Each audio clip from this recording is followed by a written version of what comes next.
Alors, les bilans en naturopathie, donc c'est super important. Les bilans en règle générale d'ailleurs. Quand vous entrez en contact avec un praticien de santé, que ce soit du coup un médecin, un naturopathe ou même un pompier, il y a toujours cette première approche, cette première phase où on rentre en contact avec la personne en face de nous. Et il nous faut récolter les informations les plus pertinentes pour pouvoir mener à bien notre action.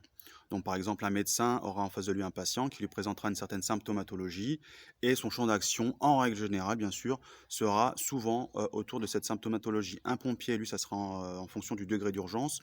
Donc il va arriver, est-ce qu'il y a une hémorragie, oui, non. Est-ce que du coup il est conscient, oui, non. Est-ce qu'il ventile, c'est-à-dire est-ce qu'il respire, oui, non. Est-ce que le cœur bat, oui, non. Un naturopathe, c'est complètement différent. Ça sera beaucoup plus long, ça sera une véritable enquête.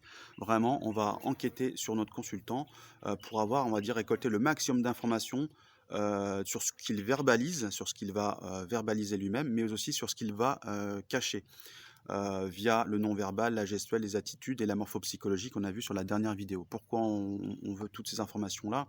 Ça nous permet, si on veut, le naturopathe, comme son objectif, c'est d'aller à la cause de la cause du problème, il faut vraiment mener une sorte d'enquête vraiment sur notre consultant pour pouvoir du coup avoir toutes les informations nécessaires pour bien comprendre l'origine des troubles ou du mal-être, quoi. Voilà, donc toutes ces informations collectées vont nous donner un ensemble de tendances vers lesquelles évolue notre consultant. Ce qui nous intéresse, c'est de remonter à la cause de la cause en recoupant ces informations qui s'affirmeront ou se confirmeront.